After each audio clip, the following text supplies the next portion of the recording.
No vídeo de hoje, História do Vampirismo. Vamos começar com a nossa boa e velha pancadaria seca, explorando a história da literatura voltada para vampiros. Tudo isso e muito mais, depois da vinheta.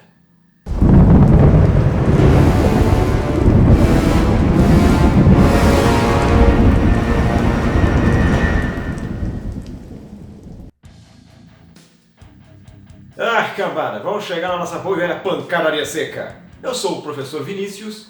Quem não se inscreveu aqui no Castelo Negro já se inscreve, coraçãozinho para quem já mora aqui com a gente, que na hora vai morar logo. Temos muito aposento aqui para vocês.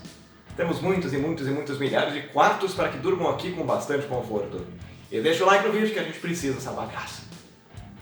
Cambada, é o seguinte, umas capivaras vieram falar comigo aí que queriam que nós começássemos bastante aí com essa história do vampirismo, porque queriam entender como é que acontece a bagaça toda ao longo de todo um período, né? Nós temos uma criatura que chupa o sangue dos outros, né? Como se nós tivéssemos problemas suficientes com DST hoje em dia, né?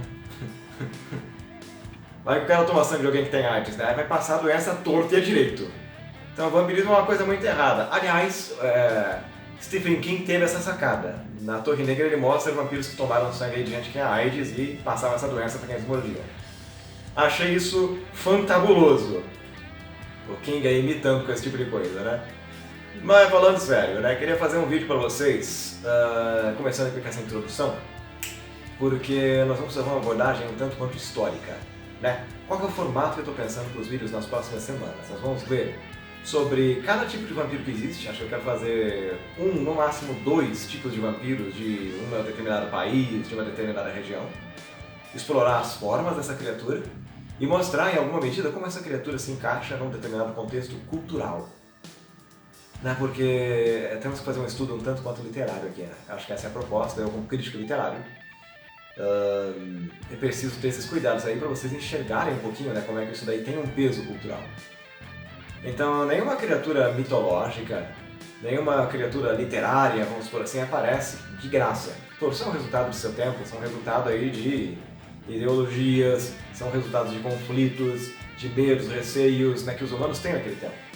E o vampiro, né, é uma criatura que nós dizemos sempre, né, que ela é uma criatura da sombra. Vocês foram para perceber, né, a gente tem sempre essas oposições entre vida e morte, né? O vampiro ele representa em alguma medida a morte. Né, eu gosto bastante da escrita do Ernest Becker.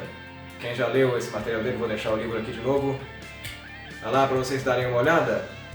E vou pôr na bibliografia aí desse vídeo também, que ele vai explicar um pouquinho, né, sobre a maneira como o ser humano simboliza a morte, como a morte ela tem desempenha um papel bastante importante na nossa, no nosso amadurecimento enquanto seres humanos, né? É importante para a nossa estrutura psíquica, cara.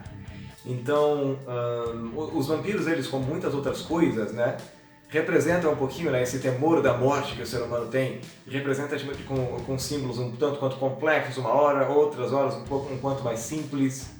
Mas, via de regra, o ser humano representa a morte.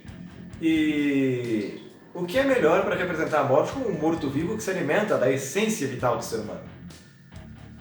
Se a gente para pensar no ser humano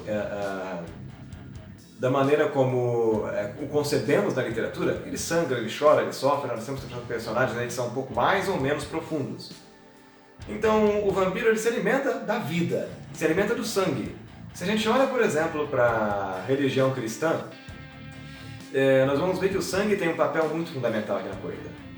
Nesse livro da Annie Orlandi, né, no primeiro capítulo, que ela vai falar sobre a análise do discurso, referência aqui, livro da Annie Orlandi, ela começa citando a importância histórica de algumas cores aí. Ela vai falar sobre o vermelho, né, que representa o sangue, sentimentos intensos. Se a gente for parar para ver em algumas culturas, o sangue de Cristo é representado, as paixões de Cristo são representadas aí com o vermelho, né?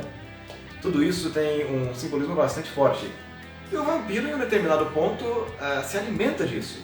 Então não é uma coisa gratuita. É a morte, em alguma medida, né, que se apodera paulatinamente da vida, né, que consome a nossa essência vital.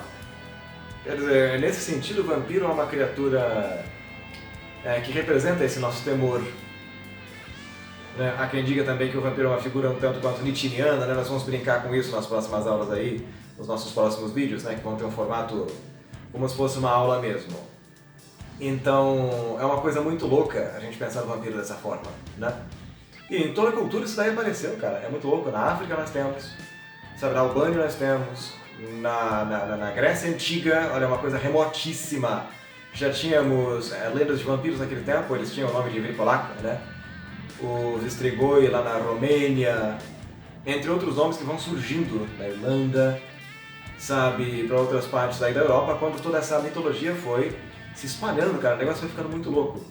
Aí a gente chega naquele bicho estranho que comia pedaço de gente morta, que tomava sangue. Hoje em dia a gente vê uns vampiros que brilham no sol, né?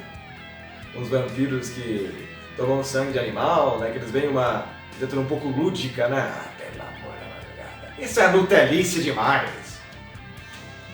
É muito Nutella, cara. Vampiro antigamente chupava os caras, deixa eu parar com isso. Chupava o sangue das pessoas, chegava aí que nem um aspirador de pó e matava. E quem eles chupavam, que tomavam sangue, se eles davam um pouquinho de sanguinho também, virava outro bicho ruim. Era um cadáver se alimentando. O pessoal quer romantizar tudo hoje em dia. E não estou usando o termo romantizar no sentido literário do termo. É nutelice pura. Isso me deixou muito emputecido, então uma abordagem histórica cautelosa. Vamos explorar cada tipo de vampiro, vamos inseri-los em contextos históricos e vamos explicar tudo que eu consegui encontrar pelo caminho para explicar essa bagaça. Semana que vem vamos começar então com o primeiro vampiro conhecido na história, né, os primeiros registros. Se preparem, que vem chumbo grosso. Por hoje basta, o nosso vídeo na semana que vem chega na voadora e até a próxima. Canta pimbas! Isso foi cafona. Eu não preciso fazer isso mais. Até a próxima!